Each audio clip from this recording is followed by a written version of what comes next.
Okay, let's start. So today we'll talk about stable models. So last time we looked at the brief introduction to answer set programming. So for NQueen's problem, in order to write this 4-line code, you need to know what is the meaning of stable model. Now, what we are going to do now will be, in some sense, is similar to classical logic that we studied last time. So there are some adaptations of the idea from classical logic. But it is, it overcomes certain difficulties met by classical logic. So there's those similarities and differences are something that I want you to be noticing. So we are going, so any language, when you define this formal language, you have to define syntax and semantics. So syntax-wise, you already know what is this. So syntactically, this is a limited version of propositional logic. So in propositional logic, we have some arbitrary nesting of connectives. Okay. So what we are going to do is we'll call this as a rule instead of formula, and so the rule first we will consider actually propositional rule only. Later we'll actually extend the propositional rule to be a bit more general. Okay, like first of the logic terms that we did. But for now, let's just go back to our old days of propositional logic. Okay. So what is a propositional rule? Just thinking about propositional formula, but without any implication. Okay. So that means actually you don't have any implication symbol, but also this equivalence symbol, which is actually basically the conjunction of two-way implications. So our formula will consist of atoms and negations, bottom and top, and conjunction, disjunction. Okay, but we will not consider those other symbols like implications. Okay, so if the formula that you have happen to meet this requirement, that is a propositional rule as well. So for instance, if you have a very simple atom P, this is a propositional rule. Okay? Or if you say P or Q, this one doesn't have implication. Okay, it's a propositional formula without implication. This is a propositional rule.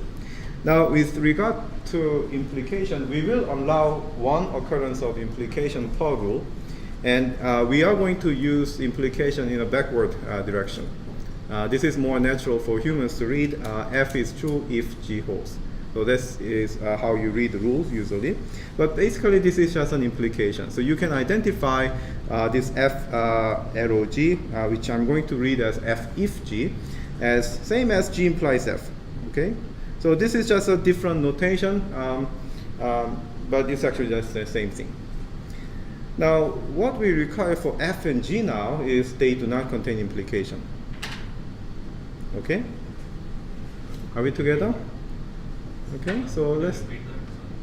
So F and G do not contain implications, like the first bullet. Okay, but F arrow G has one implication there. Okay?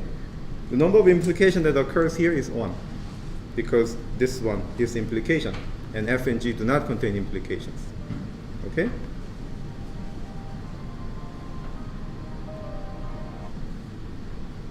All right, so let's do some example. Is this a rule? Yes. It is. Which bullet does it belong to? Second one, right? So second one has F if G, so this will be viewed as F, this will be viewed as G, and those formulas do not contain implication. That's good. What about this guy? This is not. We can actually view this as G implies F, then this F contains an implication, so which violates the condition in the second clause. What about this? Yes. Okay, so this is a rule because it belongs to the first clause, right? Now you might think, why do we care about this implication? Because when we do the CNF conversion, we know that implication can be eliminated using negation and disjunction. So that's not really critical thing there. It turns out that semantics that we are going to define in terms of stable model semantics, the CNF conversion does not preserve equivalence. okay? Because we are going to talk about different semantics, different models. So in terms of equivalence, equivalence means that these formulas have the same models. Now what happens when you do the CNF conversion with these formulas, you will see that their stable models are no longer the same. Okay? So even if you do the equivalent transformation in propositional logic, they do not preserve equivalence under the stable model semantics. Okay?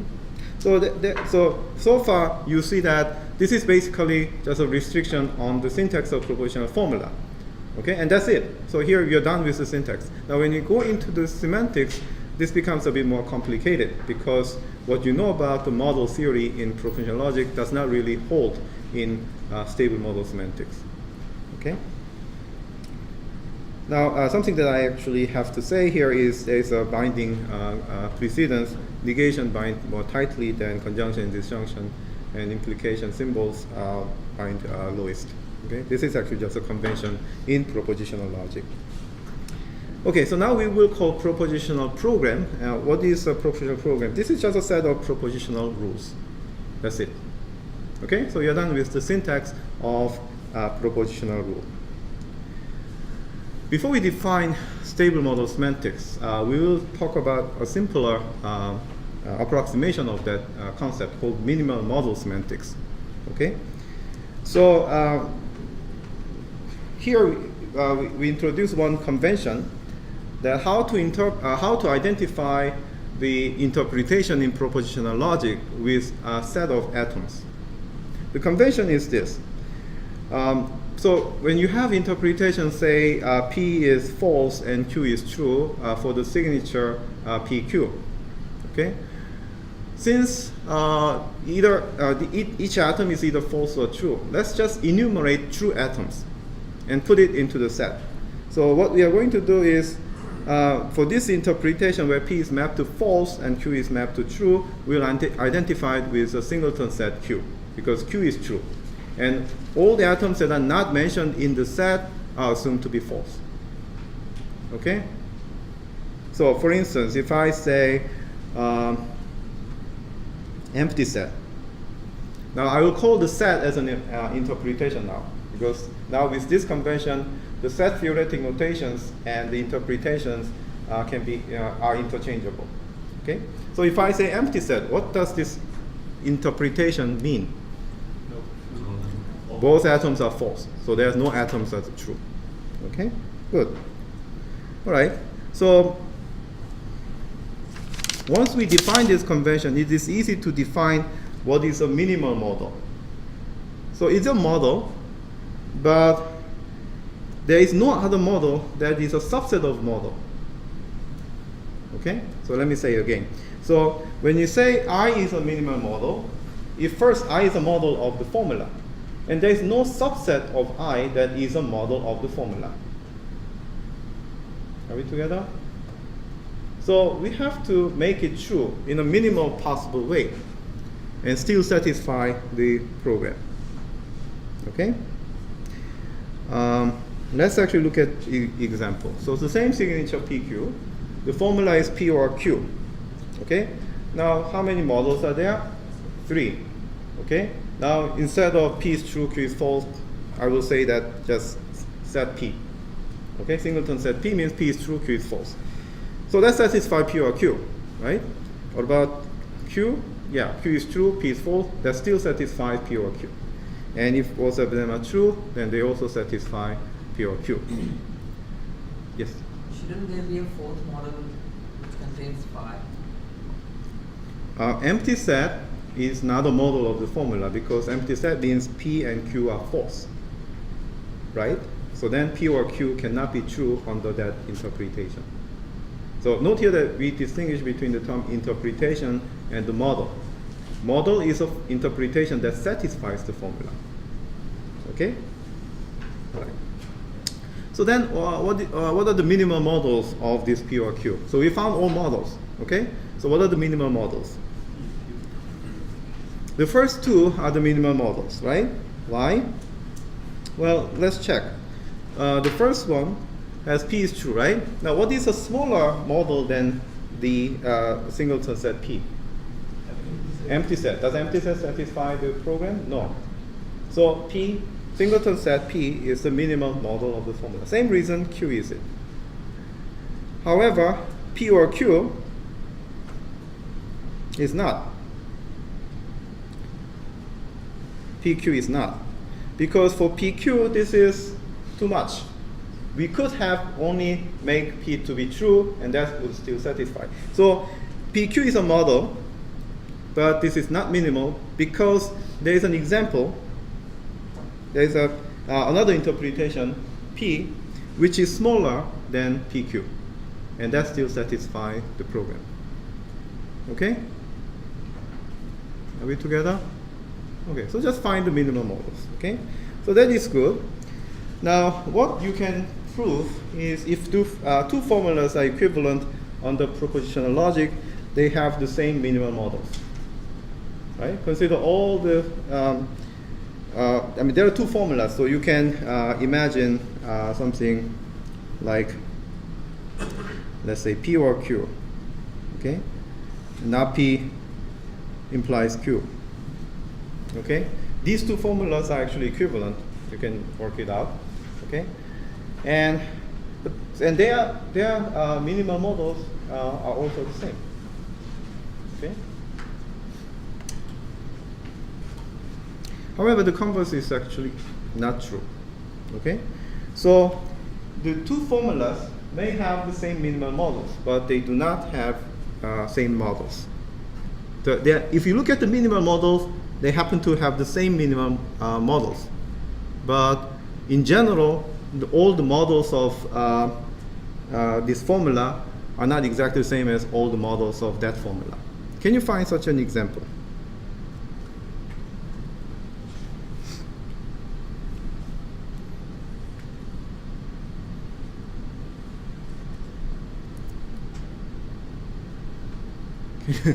Can you find an example? Q? When I integration I'm sorry, what is the formula? So we have to have two formulas. One is P or Q and one is P or Q, other is just Q. Other is Q. Q is Q. Okay, just stop there. So these are the two formulas that you select, right? As an example, Yeah. right? Okay. Comment on this. It is false. It is not. Why? Because Do they have the same minimal models? no, they don't. No. So we saw the minimal models are P and Q. But this one, what is the minimal model of Q? Only Q. Q itself, right? So it doesn't have P, right? So they do not have same minimal models, okay? So this does not work, okay? So I'm looking for example where the two formulas have the same minimal models, but they have different models. Emma? How about not P or not Q or R and R? Okay, okay, so let's see. Not P, Or not Q not Q, or R or R, and R? and R. Yes. Okay. Do we So- count the not in the So these are the two formulas, F and G. Let's think about it. Okay. So obviously the smallest set here is what? R, right? What are the minimal models of the left-hand side? Empty set. Ah, we're in trouble. Empty set, where all of them are false, still satisfy the left-hand side, and this is a definitely minimal model because there is no smaller set than empty set. So again, this does not count as the example. Yes. P or Q and P is or Q Okay. So P or Q. and P is or Q. I'm sorry, P. Zor. XO. XO. We don't have XOR. So P or not Q and P or not Q, Q and and not P or Q. not P or Q. Are you sure that they are? So P and Q. Let's are- see. Let's mark it. Okay. So the first one still have the same minimal model P and Q, right? Okay. Okay. So that's it. So do we have? So what are the minimal models of this? P or Q.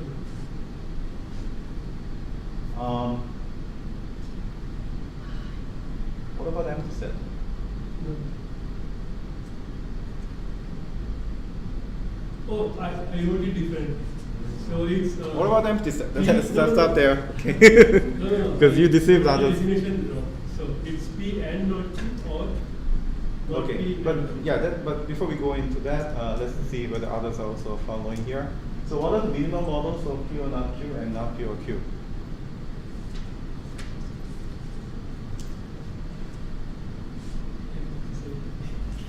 Empty set. If P and Q are both false, are we together here? So if both of are false, then this is false or true. The first one is false or true, true or false. Okay, each of the conjunctive term is true. True and true is true. So empty set is actually the minimal model. Right? So this does not count. Okay. So I'm left out of space now. So what is let's see. Yeah. Okay. P or Q. Okay. Can you now repeat? not P and not Q. Not P and not Q. No. Just P and not Q. Okay, let me erase this. P and not P Q. and not Q. Bracket. Okay. Or Or not P and Q. not P and Q. Yeah, Okay, so now let's look at the minimal model here. Okay, so in order to have a model, it's a conjunction, so each of them must be true. I'm sorry, this is a disjunction, so one of them need to be true. Okay, so the models of the first is actually P, Singleton set P, and we don't care about the other disjunctive term, right? What about Q, symmetry? Okay, can we find, so these two are the models. Are they minimal? So if we take empty set, do they satisfy both? No, because empty set makes P to be false in the first and Q to be false in the second. False or false is false. So they have the same minimal models. Now the question is, do they have the same models? Okay, so let me ask somebody else. What is a model of one formula but not the other one? So Arindam's claim here is this one have the same minimal models, but their models are different. There may be some common models, but they do not have exactly identical set of models. So can you find such a model that distinguishes between these two formulas? Anyone? Yes. Hmm? PQ. So PQ satisfies the first one, but it does not satisfy the second one. Done. Okay? Good. All right. Question up to this part. Yes. I'm still kind of curious on how you're getting the empty set from some of these. Empty set in. Like say the example that she gave, like the one at the bottom right. This one? Yeah. Okay. So the question is, okay. So why empty set is a model of this formula?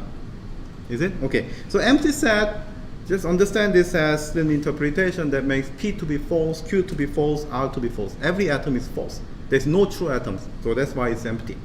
When this is false, then negation of false is true, so true or anything is true. Okay, so empty set is actually the model of this, right? So we can say that empty set is also a minimal model of this, which is not the case with the right-hand side. Okay? All right, good. So then, let's go to the next one. Okay, so we are going to define stable model semantics for propositional rule, but we will start with very simple propositional rule first, which we will call definite rule. Okay, so remember, now we further restrict the definition of propositional rule, and here I have to actually introduce the convention. So recall that in the actually, let's write here. So we will actually call this guy head and this guy to be the body. Okay? So this is actually the common convention, head if body. And this one you can still call it head with no body. Okay? So this is just a convention. Now, definite rule has some special structures, further restriction on the head and the body. Actually, only in the head, actually. No, I'm sorry, head and body. So, in this case, the head is either a simple atom or just a conjunction of atoms. Okay? And the body do not contain negation symbol.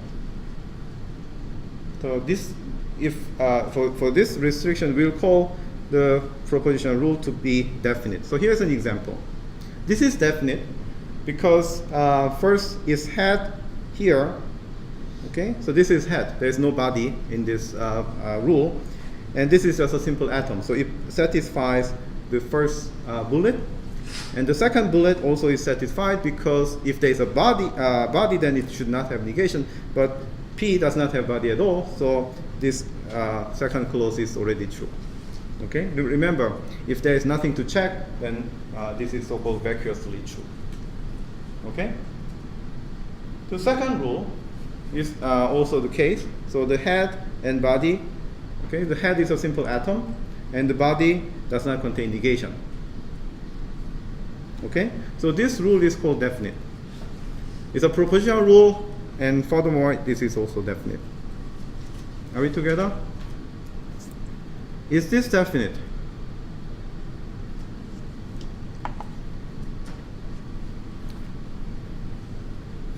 Let's open the Socrative and see we are following. Let me actually close the thing.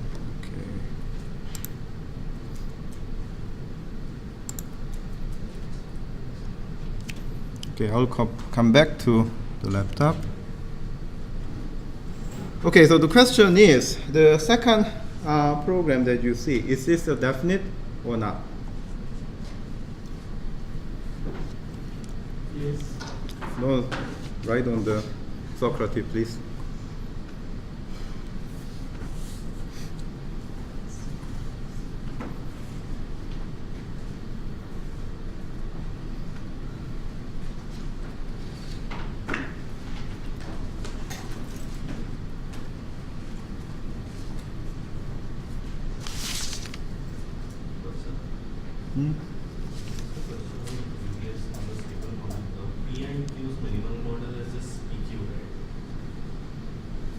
P and Q?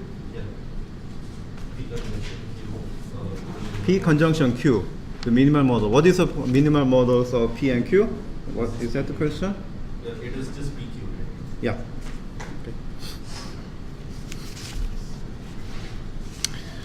Okay, let's see.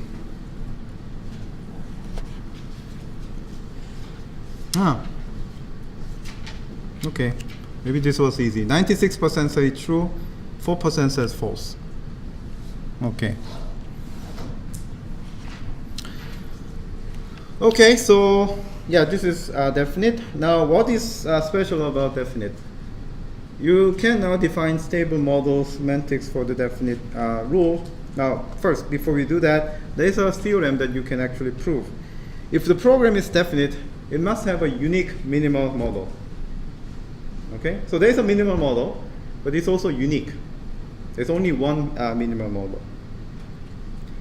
Okay, so find a counterexample if this definite is dropped from this statement of the proposition. Okay.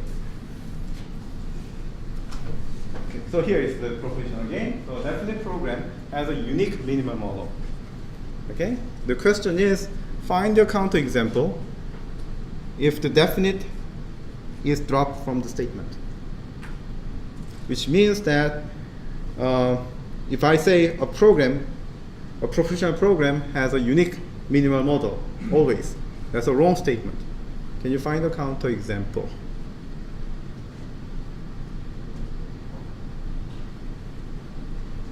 We actually saw one before. Arindam?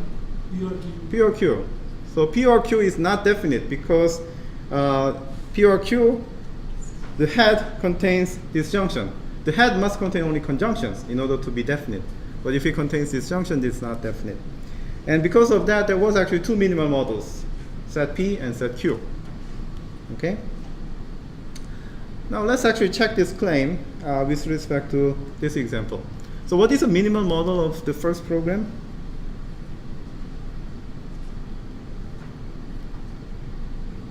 P and R if P and Q. What are the minimal model? Actually, what is the minimal model here? Because now we know that there must always a single minimal model. There cannot be two different minimal models if the program is definite.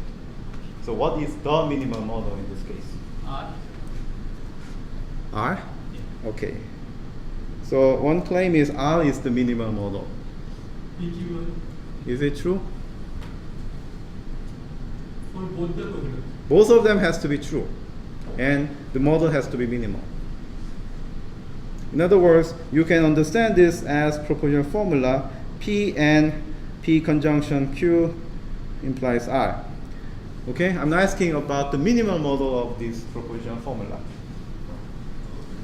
Then B and R. So one claim was R, No, B and R. P and R. Okay, so he wants to modify his answer to be PR. PQ. And another, Yeah. that cannot be true because we just said we didn't prove, but I happen to know that if program is definite, it must have the single minimal model. So it cannot have two minimal models. So that's not possible. Okay? So we don't need to consider other minimal models if PR is a minimal model, right? So let's check this claim. Is PR really a minimal model? It's not. Who said no? Raise hand if you say no. General or general? General? Okay. So can you answer why? P alone is a minimum model, just P. So this is not minimal because P is a minimum model. P Yeah, P is a minimal model, Yes.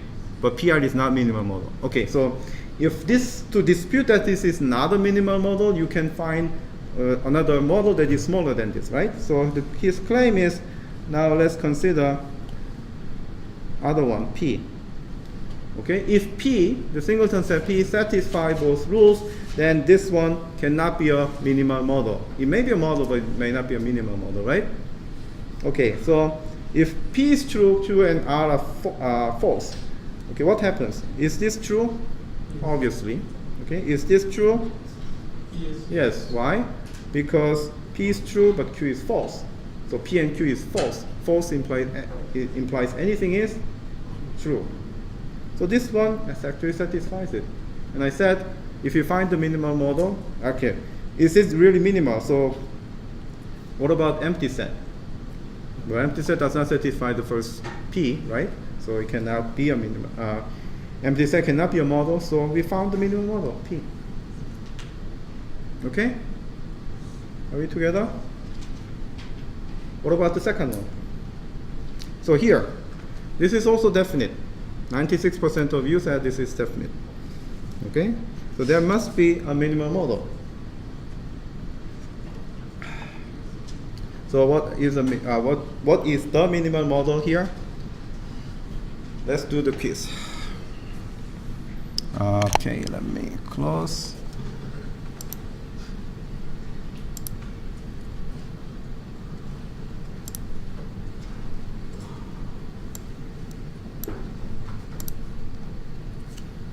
Okay. Okay, so the question is, what is the minimal model of this?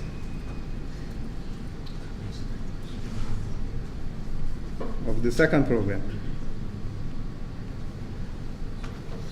Okay, so type in type in the subtractive. Okay, for the second program, what is the minimal model?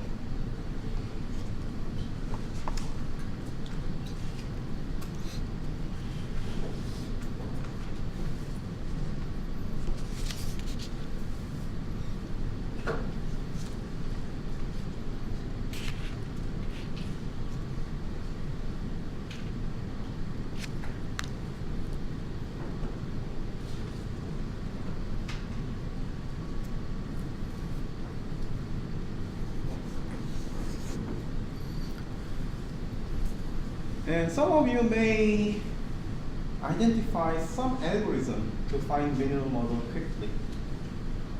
Okay, when you do this thing, try to find the minimal model. Maybe there is some algorithm.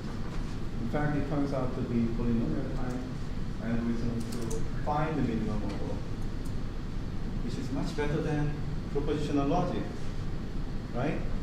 In propositional logic, finding model is NP-complete, right? Actually, the existence of model is NP-complete.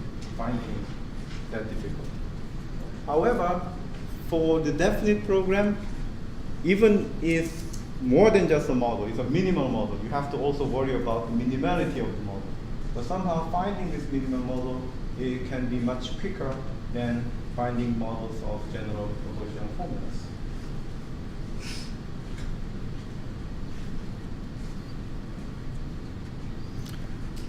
Okay, let's see.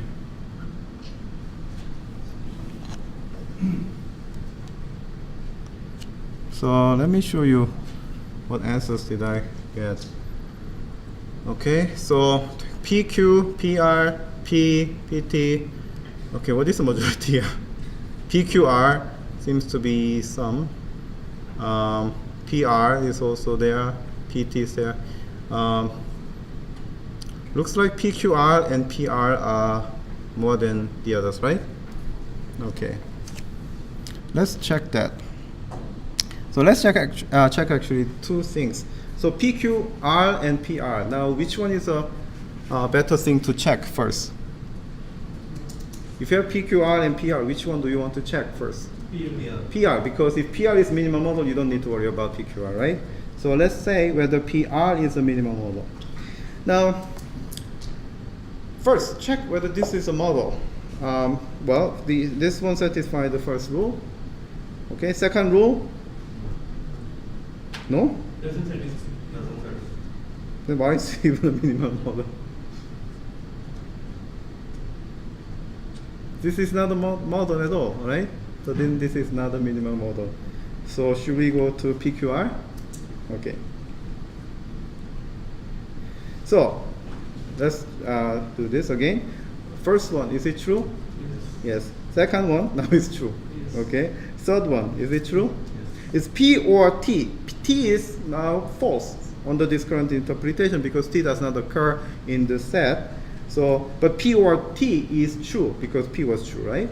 And R is true. So this is also true. R and T, well, T is false, so the body is false, then the whole rule is still true. So this seems to be a model. Is this a minimal model? So obviously we cannot remove P because we have to satisfy the first one, right? Can we remove Q?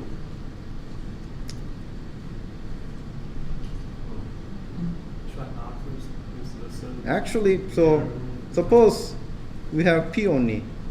What happens? R is true. The third rule says P or true implies R to be true. So this one cannot be a minimal model.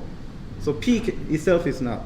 But in order to find a model that is smaller than PQR, that means we have to have P, and we have to find another thing like Q or R. We tried PR, but it didn't work. So maybe PQ is our last resort.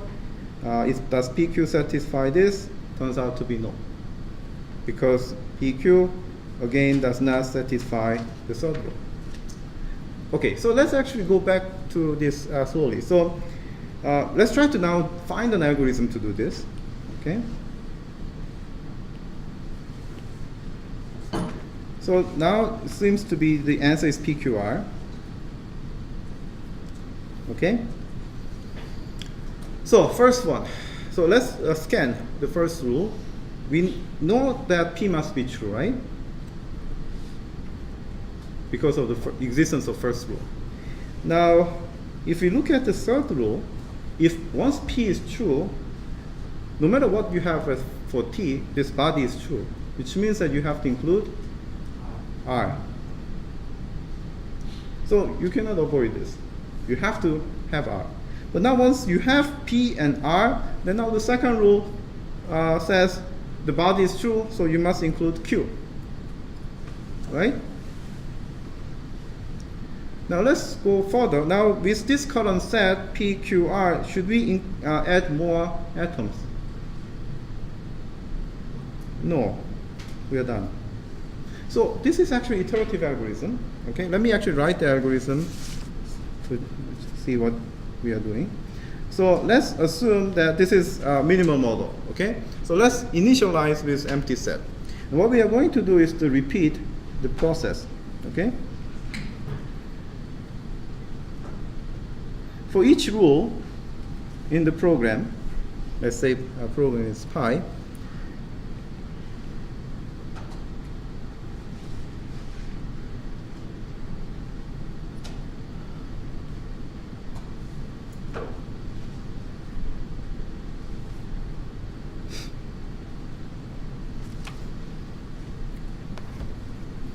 Okay? So there's a very simple algorithm. What you do, go each of the rule, and if the body is true under the current S, then include head into the S, and repeat this process over and over until you reach a fixed point. You cannot add more. Okay? So let's try to do this algorithm. So let's go back. So let me use a different color. Okay? Actually, let's see. So initially, S is empty set.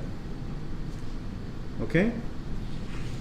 Now, the algorithm goes rule by rule. So the first one is P. Now the body is actually true. Okay? So body is not there, but you can say that this is again already true.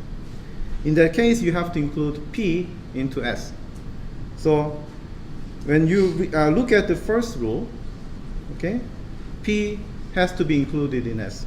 So now S will include P. Okay, because of the first one. Okay. And go to the next one. So currently P is the only element in the S. Go to the next one. Does this S, which is singleton set P, does it satisfy P and R? No, because P and R, to be true, both P and R must be true, right? But here we have only P to be true and R is false. So this guy does not satisfy the body, right? So the body is false. Then what do? You just skip, nothing to add. Next one, P or T, is it true on the current S? Yes, this S satisfies P or T, right? So what do you need to do? Now S will include P and R, because we are now adding R there, right? Are we together? Okay. So then we go to the next one. Now does this PR satisfy R and T? No. Okay. This one, does it satisfy R and T? No. This one says P and R are true and all other atoms are false. So since T is false, R and T is false. So the body is not true. So what do? You just skip. So after the first iteration, our S is PR. Okay? But we have to go again until we cannot further change S. Let's go again. P, but it's already true. Okay? So you don't actually add anything. Q, PR is true now. So current S is PR, and this PR satisfies the body, which means now you have to include Q. So now S is becoming P, R, and then Q. Okay? So S is added. Now with current S, now go to the next one. Well, R is already there, so we don't need to care. Okay? Here, R and T is still false under this. Okay? So we don't need to add. Okay, so we got PRQ, but we have to do one more iteration. So we currently are done with the second iteration. Let's go one more iteration and do this one by one, and you will see that after this third iteration, S does not change.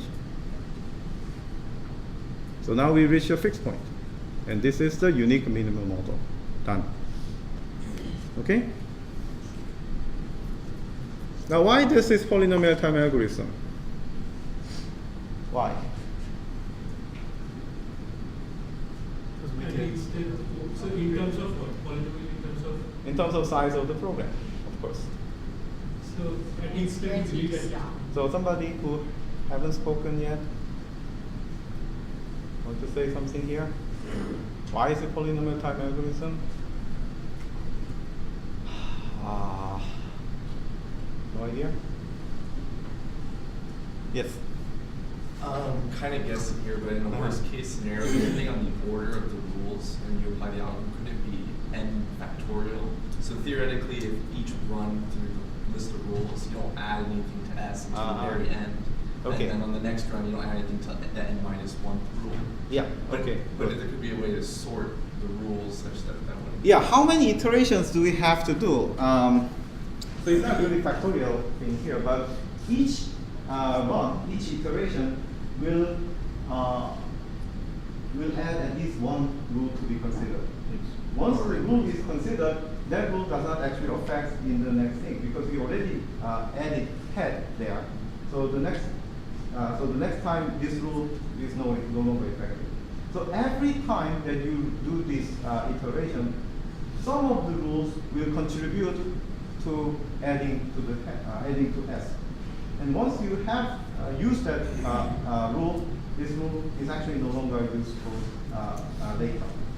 Okay, and there are only so many rules, n rules, which means if you iterate n times, maybe actually n plus 1 is actually the maximum number of iterations that you have to do. Okay? I think it's not related to number of rules. It's only related to like PQR, maximum is 3.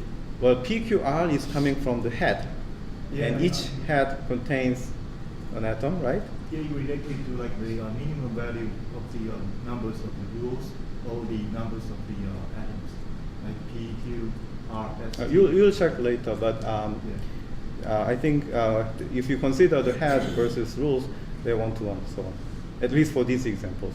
But not numbers. I don't think. Yeah. Okay. So when you're saying in this one is the maximum number of iterations? N is the number of rules. Right? Each iteration, some of the rules, at least one rule has to be used to derive new atoms. Okay? And you cannot do more than the number of rules. Okay? So you can say that the algorithm terminates on if on a run it doesn't add any.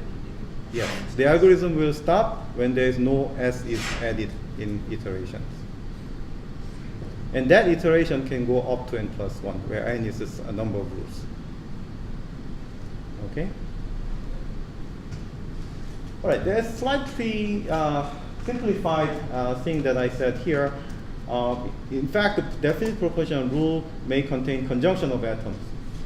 Okay, so I assume here there's an atom to be in the head. If it is conjunction of atoms, when you add head, this head will contain all atoms in the head.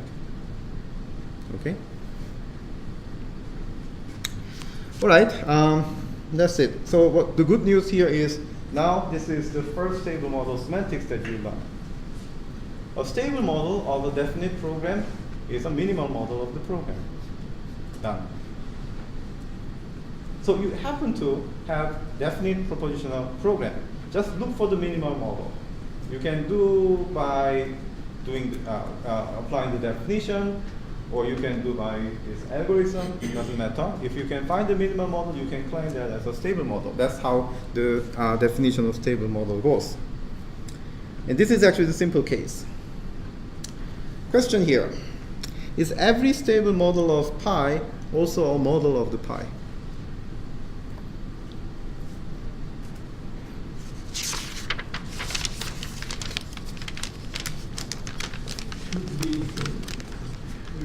Okay. I need a new volunteer. Anyone? Is it true or false? It's true. Why? Because stable model is a minimal model. Minimal model is a model. So it's true. Okay? All right.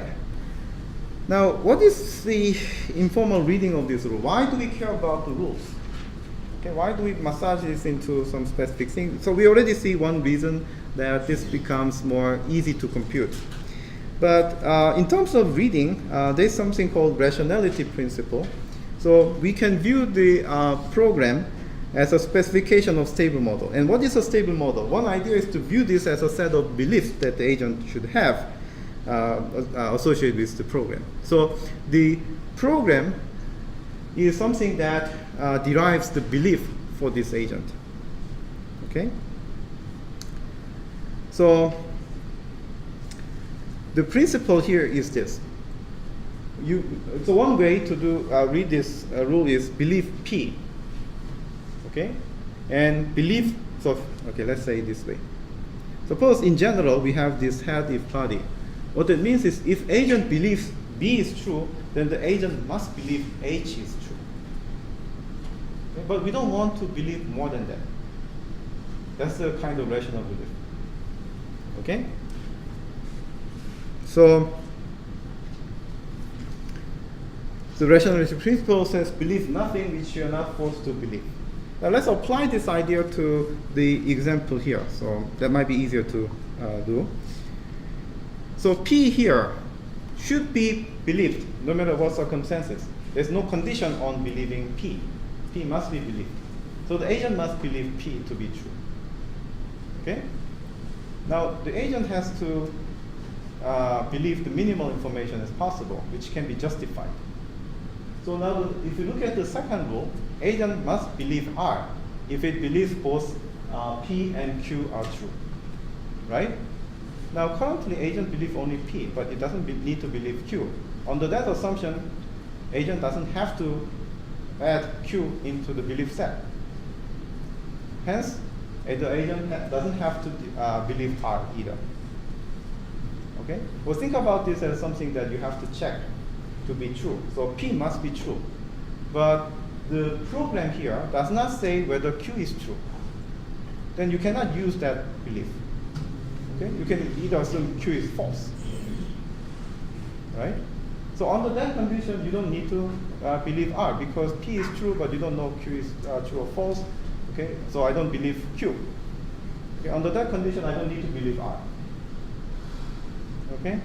So here you will probably identify something different from the semantics of propositional logic in terms of implication. In terms of implication, when the body was false, then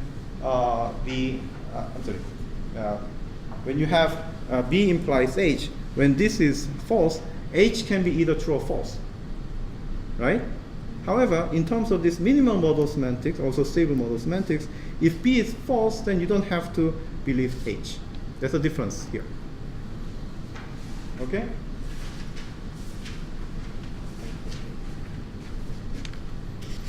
Any question up to this part? Because we are now moving to the next level of stable model program. Okay, good. So we just covered the stable model semantics for definite program. Now we'll look at a superset of that class, which will be called positive program. So what is a positive program? Simple. If it does not contain any negation, this is called positive. Okay? So P if Q is positive, but P if not Q is not positive because there's a negation symbol here. Okay? So this is not positive. P if Q, is it definite? It is definite. P if not Q, is it definite? No, it's not definite. Okay? Every definite program is positive, true or false? Yes, this is true, okay, because so basically if you consider this thing, this is definite programs and this is positive programs. Okay, every definite program is positive, but not all the positive program is definite, right? Right? Can you find an element here which is positive but not definite?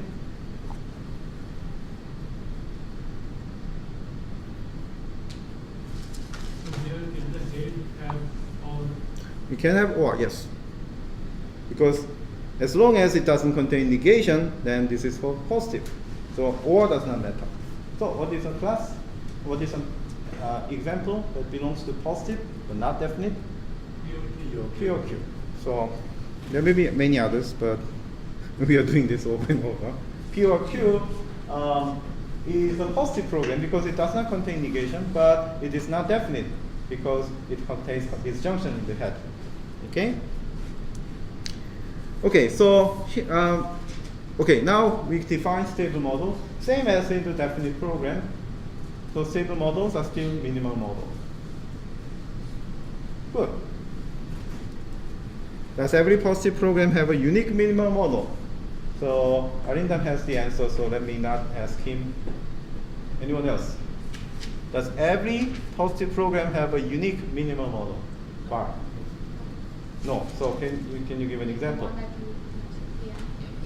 P or Q. So there was a hint here, right?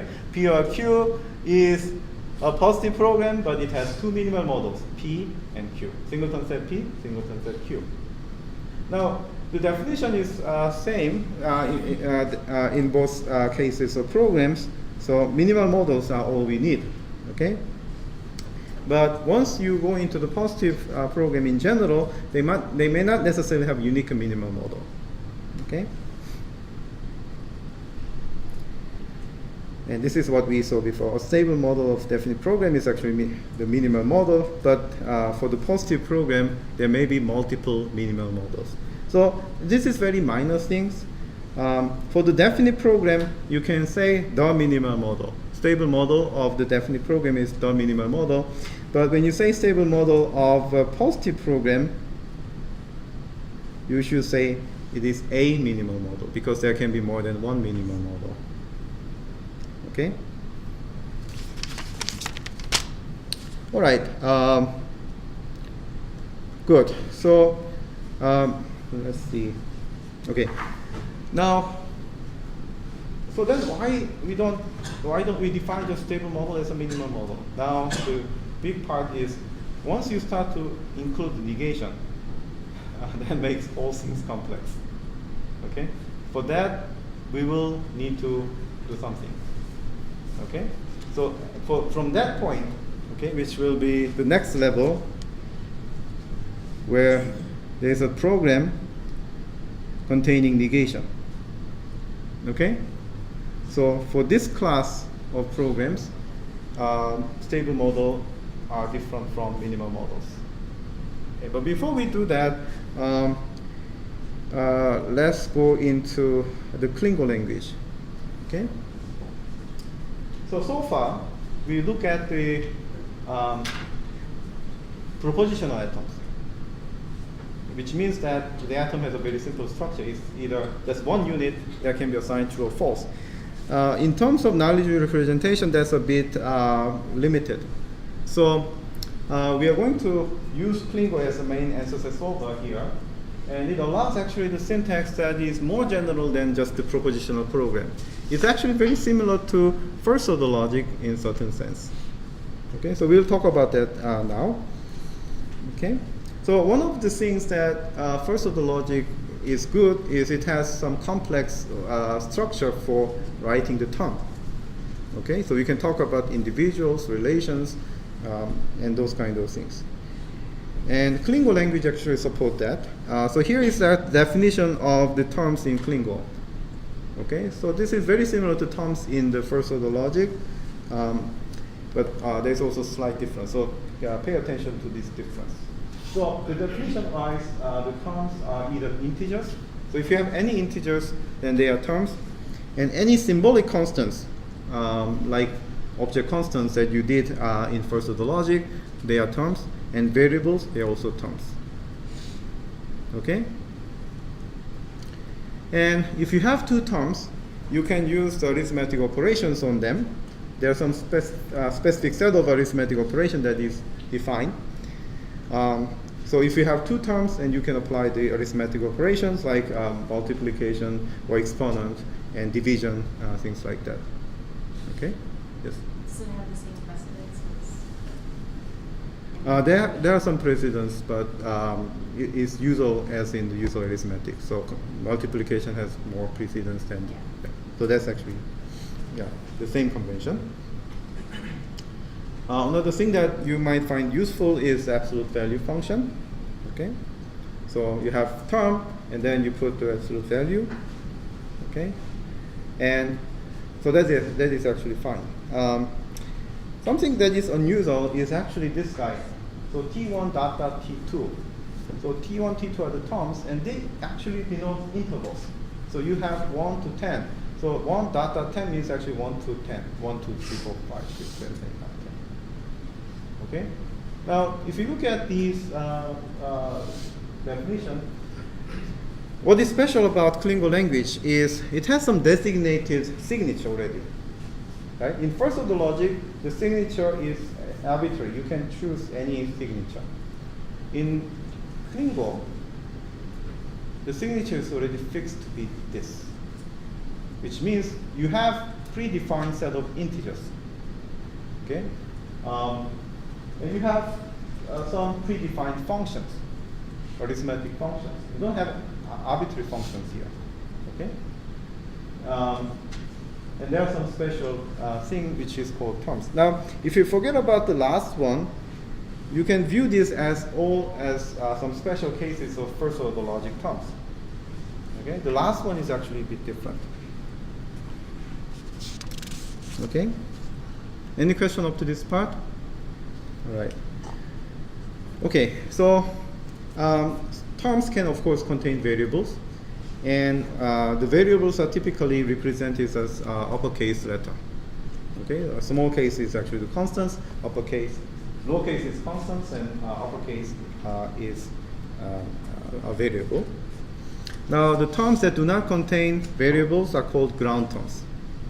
And for the ground terms, you can define values. Okay. Now, in first order logic, how do you find the values of the term? What do you need?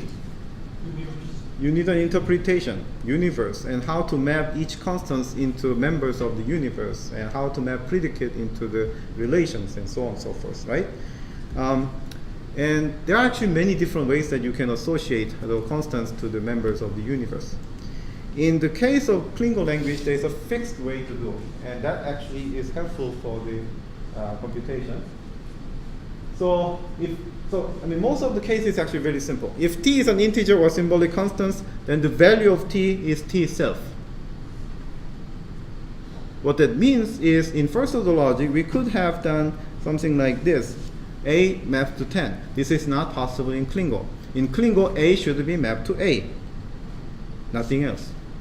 1 should be mapped to 1. 1 should be mapped to 2, which is natural, right? You don't want to mix up all these things, right? Similarly, if you have T1, T2, then how do you define that values? Well, evaluate each of T1 and T2 and apply the usual standard meaning of arithmetic operation. You're done. Same for this. If so, value, if you have -3, what is the value of this? It's actually 3. Okay? So, which means that you don't have to specify the interpretation separately. You already know what is the value, because it has fixed meaning. The third one, the last one actually here, is T1 dot T2. What is the value? The values here are the integers which is bounded by T1 and T2. So evaluate each of T1 and T2, they will evaluate to some integers N1 and N2. And this T will represent all the numbers in that interval. Okay, so for instance, if I say 1 dot 2, 3, okay, the value of this is, of course, 1, 2, 3. Are we together? Because the next slide is actually exercise. Okay, so before we move to the next slide, any question up to this part? Yeah. Oh, me? Yeah. Parentheses, I think where I was going for it. Are there any parentheses to organize? Parentheses, yes, there are actually parentheses too. Which I think.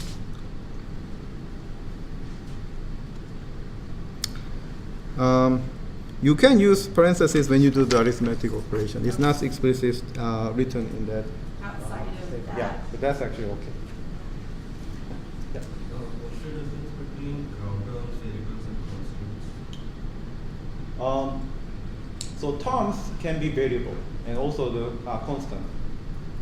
Okay, term is a general concept. How do you compose those object constants to make another term? So there are some symbolic constants like John and Mary. Those are the names of certain things, right? You can say father of John. That's also the term, right? Okay, so you can have those kind of symbolic constants. Variables are just a variable. It can range over different values. It doesn't have fixed meaning. Okay, we'll actually look at the meaning of variable later. Okay, so that's actually some difference from first order logic. Let's not worry about the meaning yet. Okay, but what I want you to know is how do you map the terms into values. Okay, so let's do the practice.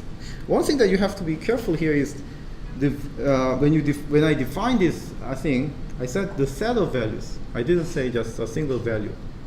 Okay, there's a reason for that. So let's do exercise here. Let's do this together. Okay, so 2 times 2. What is the value? 4.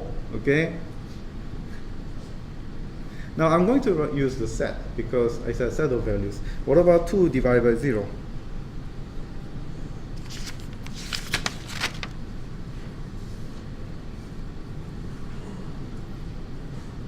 This is undefined, right? Okay? And in terms of Klingon, this is actually empty set. There's no value for that. Now note here that Klingon supports only integer arithmetic. So the result of this arithmetic operation must result in integers. If it is not integer, then that's not a value. Okay? All right, 2 times A. Well, this arithmetic is not defined between integer and non-integer. So this is also empty set. What about the next one? 2 to 4 and 2 to 4.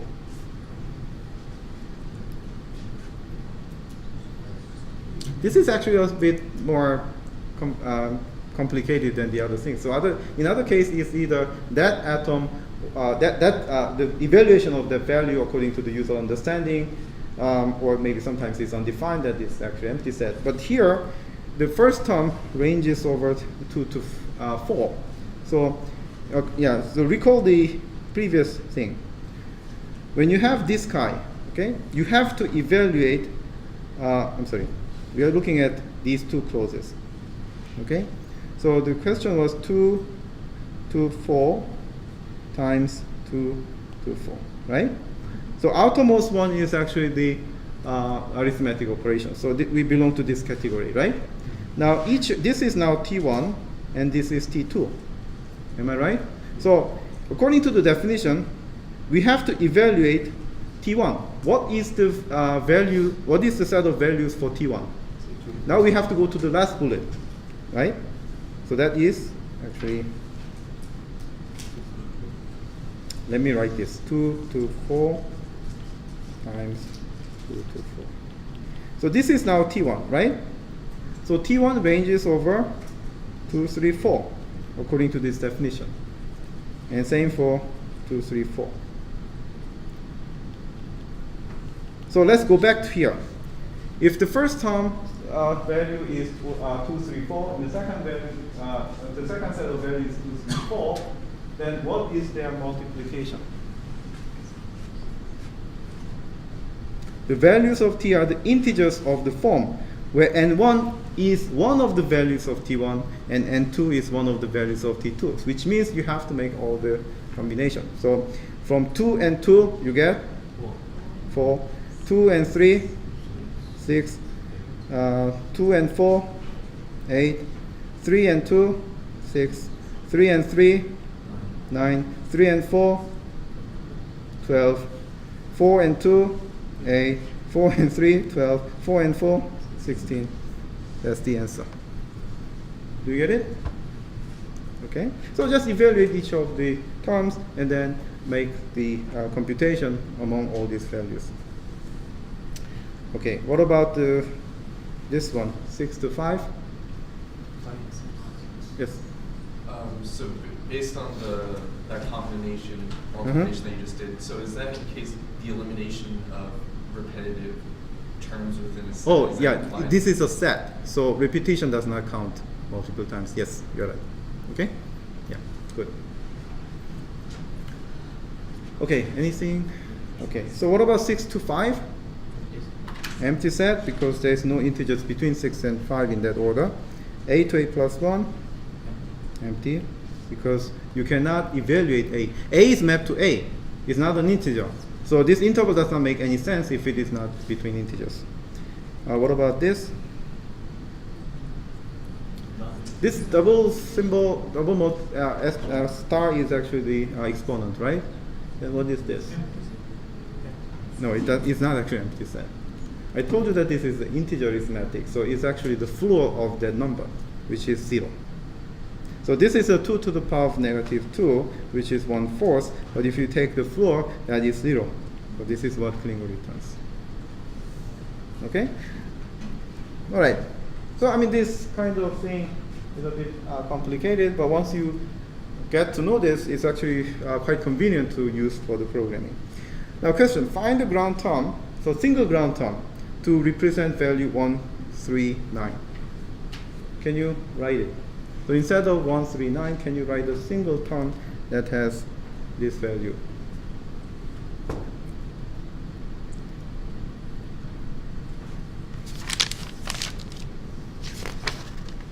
Okay, let me write here. So if you do this, okay, the values will be 3 to the power of 0, 3 to the power of 1, 3 to the power of 2. So that will, the values of this will be 1, 3, 9. Okay? Question? Yes? For 6 to 5, if what would have been 6 to 4, would the... 6 to 4 also, you cannot find integers that is larger than 6 and less than 4. So, yeah, the first one should be smaller than the second one in order to have any meaningful integers in between. Good. Okay. Okay, so let's do the rest. So now we can write a Klingon program. Okay. So an atom in Klingon program is a symbolic constant followed by some terms. That's actually the same as in first order logic. Okay. Now we also have comparison. So we can write some comparison between the terms. Okay, and there are these preloaded comparison operators. How do you write Klingon rules? You can write, if this is just a conjunction of atoms, or conjunction of atoms and comparison, okay, so each of these symbols, HI and VI, represent either atoms or comparison. So you can write just a comma-separated list of the atoms and comparisons. Okay, or you can write it as head is body. Okay, so instead of conjunction symbol, we write just comma. Okay, so here's an example rule that you can see. So this rule is the agent has to believe that C is a warm city if this city has temperature T1. And the Austin's temperature is T2, and T1 is greater than T2. Then this is called warm.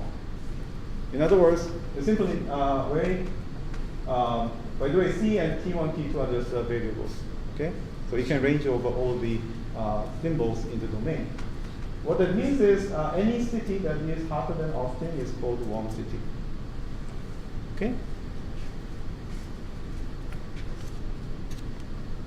Question? Yes? So then Austin is not a warm city? Yeah, Austin is not a warm city. It is still warm, but yeah. According to this definition. Okay, so